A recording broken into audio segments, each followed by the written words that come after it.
안녕하세요. 오늘 저희는 마틴 로이드 존스 목사의 로마서 1장 1절 설교 분석 자료를 좀 깊이 들여다볼까 합니다. 이 자료를 통해서요, 로마서의 배경이라든지 핵심 메시지, 또 특히 누가 이 편지를 받았고 왜 받았는지, 그리고 이 서신 전체의 구조에 대한 좀 흥미로운 통찰을 얻는 게 저희 목표입니다. 네, 이 분석이 로마서라는 거대한 산을 오르는데 아주 좋은 안내서 같아요. 그냥 표면적인 내용만 보는 게 아니라 당시 로마 교회가 어땠는지, 바울이 왜 편지를 썼는지, 그 진짜 의도, 그리고 로마서 전체를 꿰뚫는 핵심 주제가 뭔지를 아주 명확하게 짚어주거든요. 특히 로마 교회를 누가 세웠나 하는 부분에서 보통 생각하는 거랑 좀 다른 이야기가 나오는데 이게 아주 흥미로우실 겁니다. 맞아요. 로마서가 왜 그렇게 중요한지, 또 이 분석이 여러분의 이해를 어떻게 좀 새롭게 할 수 있을지 같이 한번 살펴보겠습니다. 자, 그럼 한번 풀어볼까요? 먼저 이 편지의 수신자는 로마에 있는 성도들. 로마서 1장 7절 표현을 빌리자면 하나님의 사랑하심을 받고 성도로 부르심을 받은 모든 자였죠. 근데 당시 로마는 로마서 1장 18절 이하에 나오는 것처럼 도덕적으로는 뭐랄까 상당히 타락한 도시였는데 바로 그런 환경 속에서 복음으로 변화된 사람들이 이 편지를 받았다는 거. 이게 사실 좀 놀랍죠. 네, 바로 그게 복음의 능력인 거죠. 로마서 1장 16절에서 말하듯이 오직 하나님의 능력인 복음만이 그런 사람들을 성도로 병화시킬 수 있었던 거예요.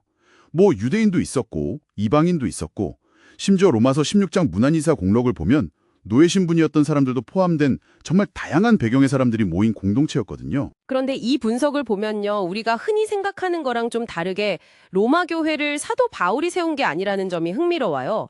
바울은 이 편지를 쓸 당시, 그러니까 AD 58년경으로 보는데 그때 로마에 가본 적이 없었잖아요. 여기서 정말 중요한 포인트는 이 분석이 베드로 사도 역시 로마 교회를 세우지 않았다고 주장한다는 거예요.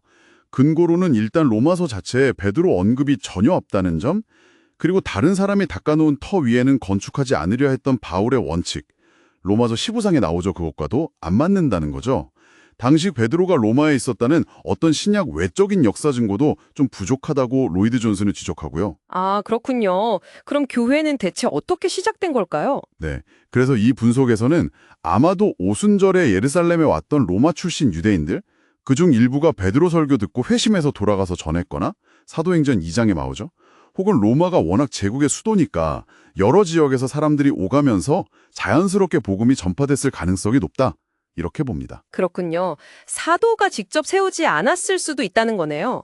자, 그럼 바울이 이 편지를 쓴 이유는 뭘까요? 그 핵심 이유는 로마 성도들을 신앙 안에서 견고하게, 로마서 1장 11절 표현이죠. 견고하게 세우기 위해서였습니다. 당시에도 로마서 16장 17절, 18절에서 경고하는 것처럼 교묘한 말로 성도들을 이렇게 잘못된 길로 이끄는 그런 가르침들이 있었거든요. 그래서 이 분석은 단순히 믿는다는 걸 넘어서 무엇을 믿는지 명확히 아는 것, 즉 교리의 중요성을 굉장히 강조합니다. 맞아요. 저도 그 부분이 인상 깊었어요. 로이드 존스가 종교개혁가들이나 순교자들이 목숨 걸고 지켰던 그 이신칭의 교리를 예로 들잖아요. 그러니까 행위가 아니라 오직 믿음으로 의롭다함을 받는다는 이 핵심 진리. 이게 목숨보다 중요했다고 본 거죠. 네, 그렇죠. 오늘날에는 뭐랄까 교리가 좀 덜 중요하게 여겨지는 경향도 있는데 맞습니다. 근데 믿는 바를 정확히 할 때 어떤 핍박 속에서도 흔들리지 않을 수 있다는 그런 메시지죠. 네. 그럼 이제 로마서의 구조와 핵심 주제로 넘어가 볼까요? 이 분석은 로마서 구조에 대한 일반적인 해석, 예를 들어 1-4장은 칭의리, 5-8장은 성화, 이렇게 딱 나누는 방식에 좀 이의를 제기해요. 특히 5장에서 8장까지를 그냥 성화, 그러니까 거룩해져가는 과정, 이렇게만 보는 건 핵심을 놓칠 수 있다고 지적하더라고요. 네, 이 부분을 좀 더 큰 그림에서 봐야 하는데요. 로이드 존스는 물론 1장에서 11장까지는 교리, 12장에서 16장까지는 실천, 이 큰 틀은 유지합니다.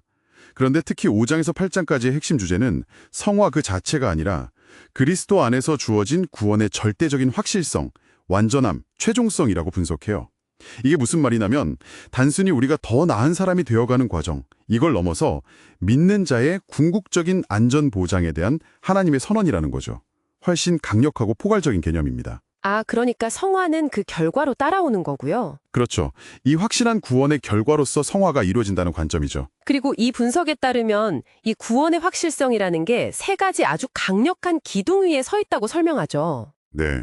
첫째는 구원이 전적으로 하나님의 주도적인 행위이기 때문이라는 것. 둘째는 우리가 그리스도와 연합되어 있다는 사실. 그리고 셋째는 우리 안에 거하시는 성령님의 보증과 역사 때문이라는 겁니다. 이 세 가지가 핵심 근거예요. 그렇군요. 그래서 6장, 7장을 보면 이 구원의 확실성에 대해 나올 수 있는 반론들, 예를 들어 그럼 죄를 계속 지어도 되나? 라던가 율법은 이제 필요 없나? 같은 질문들을 다루는 거군요. 맞습니다. 바울이 아주 단호하게 그럴 수 없다고 답하면서 우리가 그리스도와 연합해서 죄와 율법의 정죄로부터 자유롭게 되었다는 걸 설명하죠. 그리고 8장은 이 구원의 보증이 성령님을 통해 우리 삶에서 어떻게 실제적으로 나타나는지를 보여주고요. 9장에서 11장까지는 이 모든 위대한 구원의 계획이 이스라엘을 향한 하나님의 신실하신 약속과 어떻게 연결되는지를 설명합니다. 결국 로마서 전체는 오직 하나님께 영광, 즉 솔리 데오 글로리아라는 그 장엄한 결론으로 향하는 거네요. 네, 맞습니다. 로마서 11장 36절의 그 선포처럼요. 만물이 주에게서 나오고 주로 말미암고 주에게로 돌아간다. 구원의 모든 과정, 모든 영광이 오직 하나님께 있다는 그 선언이죠. 정말 장엄하네요. 네. 그래서 오늘 살펴본 이 로이드 존스의 분석은 로마서가 그냥 복잡하고 어려운 교리 서신 이게 아니라 그리스도 안에서 우리가 받은 구원이 얼마나 흔들림 없이 확실하고 완전한지를 보여주는 아주 강력한 위로와 확신의 메시지라는 걸 깨닫게 줍니다. 모든 영광을 하나님께 돌리는 것. 그게 바로 핵심인 거죠. 자, 그렇다면 이 모든 분석이 오늘 우리에게는 어떤 의미일까요? 이 분석은 무엇을 믿는지 아는 것의 중요성을 계속해서 강조합니다. 요즘 많은 분들이 교리보다는 개인적인 경험이나 느낌을 더 중시하는 경향이 있잖아요. 여러분은 이 분석을 통해서 믿는 바를 아는 것의 가치에 혹시 어떤 새로운 생각을 하게 되셨나요? 이 질문을 한번 곱씹어 보시면서 로마서를 다시 한번 깊이 탐구해 보시는 것도 아주 의미 있는 여정이 될 것 같습니다.